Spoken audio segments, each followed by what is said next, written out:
Hey, it's Joshua Vergara. What's going on, everybody? Let's talk about a couple of interesting phones. This is the Honor 20 and the OnePlus 7. There are a couple of reasons why this comparison is interesting. These are two phones that are not the Pro variants, and for all intents and purposes, the Pro variants are the ones that get more attention. But the other reason why that is the case is because both of these phones are actually kind of hard to find here in the US. The OnePlus 7 is hard to get in the US because OnePlus decided to put the OnePlus 7 Pro out to the masses, and that one obviously has a few different aspects to it, while the OnePlus 7 looks like a throwback to the previous generation.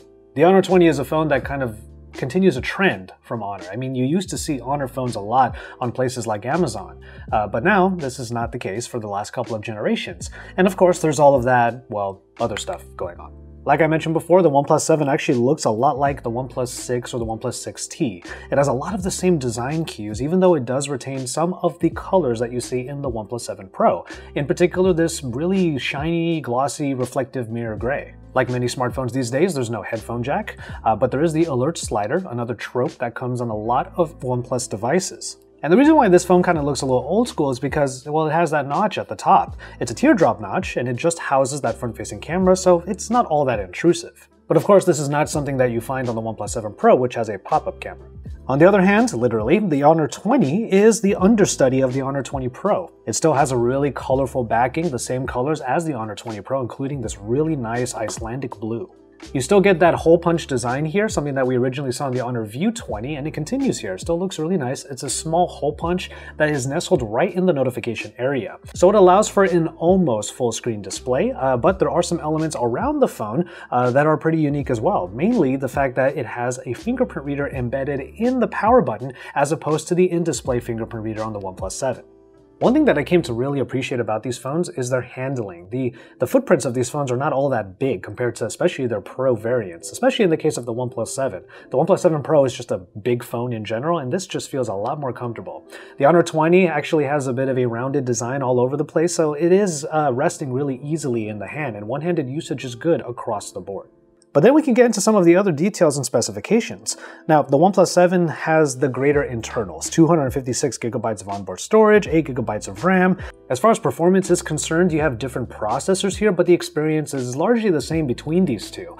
In the case of the OnePlus 7, you do get Oxygen OS, which is optimized and is supposed to be one of the smoothest versions of Android out there. But that doesn't mean that Color OS is really all that far behind. Color OS might be a little bit more bloated, might have a few extra features that you may or may not end up using, and it might be a little bit cumbersome in comparison to Oxygen OS, but that doesn't mean it's any less speedy. One thing I really do enjoy about the gaming performance on the OnePlus 7 is that it includes modes and different features that help enhance the gameplay experience, including the Fanatic mode, which actually supercharges that Snapdragon 855 so that you can get even better performance while you're in your gameplay. The Honor 20 is a little more subtle with these performance enhancements, however, Honor is well known for something called GPU Turbo. Now, it is compatible across a lot of their devices, but GPU Turbo only supports specific games, including PUBG Mobile and Fortnite. But no matter what, you're going to have a really good time with those displays in particular. You do get two different types of displays here. The AMOLED of the OnePlus 7 allows for things like an always-on display, and the colors look really great on there. However, you're not getting that high refresh rate on the OnePlus 7. That's something that was left for the OnePlus 7 Pro. On the other hand, the IPS display of the Honor 20 is tuned really well. Its colors look really nice as well. It does not have a high refresh rate either, but both of these devices have 1080p displays that are still going to give you a great daily experience. And then let's talk about the cameras between these two phones, which is actually a game of numbers. It's pretty obvious just looking at the Honor 20 that it has more lenses. You not only get a regular lens, you also get an ultra-wide, which is pretty useful for getting more into the frame. And then after that, you even have a dedicated macro camera if you want to get really close on some subjects, though I'm not too sure how many situations that actually comes into play. And then finally, a depth sensor for things like portrait modes. The front-facing camera is also a little bit more powerful at 32 megapixels compared to the OnePlus 7, which rocks 16. The OnePlus 7 is actually a good example of just sticking to one really good camera and trying to get the best out of it. And they picked a good sensor. It's one of the Sony 48 megapixel IMX sensors. For the sake of posterity, this is also what the main sensor of the Honor 20 uses. That other lens is a depth sensor.